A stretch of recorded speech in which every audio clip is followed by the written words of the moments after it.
National Championship basketball coach Scott Drew with us. Baylor and Kansas State tomorrow night, 5 o'clock tomorrow, late afternoon. And Coach Drew joins us on 365 Sports. It's great to have you on, Coach. It's great to hear from you as well.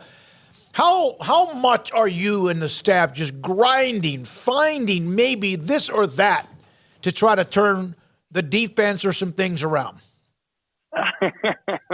Needless to say, I would not say we've been sleeping a lot. But the good news is we've had 2 good days of practice, and we feel like we made major strides from Iowa State to TCU. And the one area that transition defense that really cost us against TCU, after 2 days of working on things, hopefully we can put that to bed. And we fixed that. So we will see starting tomorrow because Kansas State's tremendous in transition, and at the same time, our taking care of the basketball has to keep getting better. Our turnovers on the offense, our percentage is way too high. We started out the year top 5 offense, one of the best low turnover teams in the country, and the turnovers have hurt us. Transition defense hurt us the other day. And defensive rebounding is an area that we'll continue to work to get better at. Now, the flip side, and I know I'm giving you a lot, but the flip side is I thought offensively, especially in the first half, we scored 49 points. We took high percentage shots. Things looked a lot better than they did against Iowa State. And that's a plus.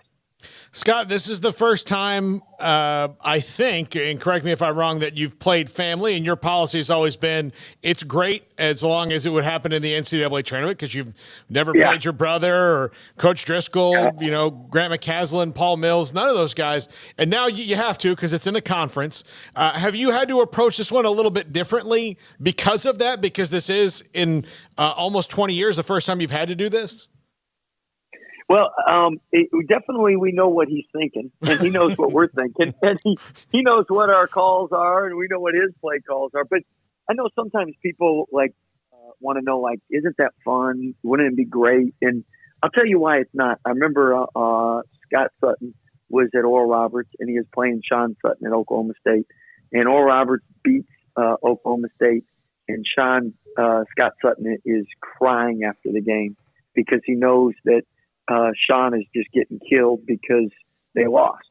And in sports, it's great, but at our level, it's also a business. And when you lose, how the other team feels. They don't sleep, they don't eat. It's not like people are saying they're doing a great job. So, coaches, you don't wish that on other coaches that you love. People that you don't know but you're not family with. I mean, that's the business. That's the job. But I mean, that's why, if we win, we're going to be really happy. And I know how Coach Tang's going to feel tomorrow. And I don't want him to feel like that. And I don't want his family to feel like that. Same thing. If he wins tomorrow, he knows how we're going to feel. So anyway, just to explain that for people that are like, well, why doesn't it really matter? That's exactly why. Because when you lose at our level, you don't sleep. You're miserable trying to figure out what went wrong and how you can fix it. And I mean, the winning is awesome, but the losing is really hard. Coach, having said that and taking tomorrow's matchup out of the equation, what's it been like to see the start that he's off to and the excitement he's generating? Well, besides when we play, it's been awesome because first he's in the Big 12 and you want the Big 12 to do great in non-conference. Second of all, his family. You want him to do a great job as Grant and Mills and Driss, and he's done what I thought he would do. Now, a lot of people thought it'd take a couple more years, but they did an amazing job in the transfer portal, getting Noel back for his 6th year has really been key, and he knows about the Big 12. And in 2 Big 12 games, he's averaging 30 points, 10 assists, 5 steals. So he's phenomenal. If you got a phenomenal point guard, you're gonna have a chance. And then we know Keontae Johnson because we played him when he was at Florida, and he was the SEC preseason player of the year before his heart issue and instance at Florida. But I mean, he's another guy that would be in the NBA if it wasn't for that heart. And then Coach Tang did a great job finding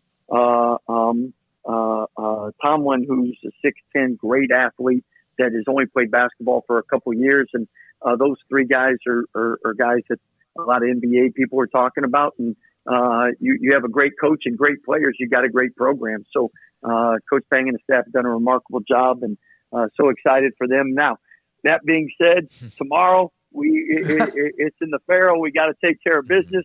After this, we will be cheering like crazy for them.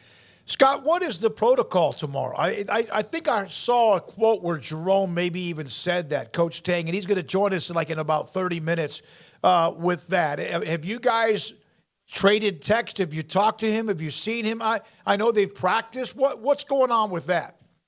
Yeah, so they've been here for a day and a half, and I'm going to see him before tomorrow. He actually saw my wife and kids. They ended up eating dinner at the same place.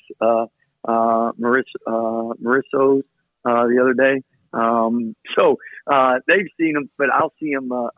We've been locked in and just trying to put our team in the best position to be successful. So normally about this time you've got most of Hayes in the barn, and so I'll get a chance to see him at some point. And you know what? When we announce him, hopefully the crowd gives him a great ovation. He's earned it.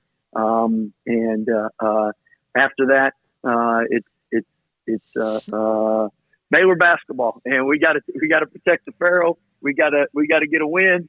And other than that, we'll be cheering like crazy for him. And again, he helped us win a national championship, helped us build a program, and our fans I know are so appreciative of all that he's poured into Baylor University. So I know we'll give him a good welcome when we do call his name. Scott, you mentioned a second ago about the 49 points you scored in the first half and offensively how you felt good about the team. Part of your offense has been that you have three really good guards that haven't gotten to play a whole lot of games together all right in a row. Yeah. This will be the second time you'll be able to do that. How long does it normally take after you have those little patches of injuries here and there to feel confident that especially three players with similar skill sets that are going to be asked to do similar things find their rhythm together? Well, I think first, Josh, Keontae, Langston, three freshmen, each game and each practice, they grow and they get better. And that helps us. At the same time, the veterans got to get reps with them so we can blend new with old. And, chemistry is everything. You could I know we had, Waco Dancing with Stars. And if you're trying to win that competition, you got to practice with your partner. You don't practice with your partner. You can both be great dancers, but if you're doing one step, they're doing the other step, you ain't winning. So at the end of the day, the best ability is availability, and getting guys to where we can stay healthy now, to where we can get some chemistry, get some rhythm. That's going to be critical. And you know what? Again, let's give the Big 12 credit. Everyone I saw the last was top 45 in the net. You're looking at all NCAA tournament teams. Take TCU, for instance, 93% of their scoring return. Last year, they should have beaten Arizona and been in the Sweet 16, and they come back. So, the one game they lost, they didn't have their two guards, so they'd be undefeated. So, we are playing really good teams. And sometimes you can play well and not win. And that's the great thing about sports. You win a game by 1 point and everything is hunky dory. You lose by 1 point and the world's falling apart. Yeah, it is. Scott, I want to compliment you on the last play. I know it didn't work because of a great block, but you dialed that play up to Keontae. It worked perfectly, except the fact, of course, the defense of TCU was there. How many options do you have that you have to decide in a short amount of time that you're going to use in that moment? Probably four.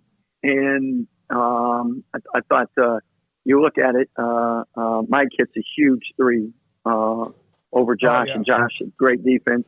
O'Bannon hits a huge jump shot over three guys. One he went by and the other two contested it, and then we missed the layup. So normally you would say you're going to make the layup, miss the three, or miss the tough two. But they made a great play at the rim to block it. And I thought we executed great down the stretch. Caleb made a great pass, Josh a great catch, and then they executed the play well. But at the end of the day, we know why we lost that game, and hopefully we can fix the turnovers, transition defense, and improve defensive rebounding. And then you're not in a one-possession game, because a one-possession game, anything can happen, as we all know. Scott, thank you. We'll see you tomorrow. Thanks for your time. Good luck. Hey, I need you to keep Tang on the phone for like 5 hours. Just wear him down. I think they're coming to practice. Ask him everything. So, but Baylor fans, when they do announce Coach Tang, I know I'm going to be clapping for him. So after that, you don't have to clap for him anymore. All right, but if we announce him, we'll clap. All right. We'll keep him up late. We will absolutely do that. Thank you, sir. Appreciate your time as always. Great to have Scott Drew. Baylor with the home game tomorrow afternoon at 5 against K-State.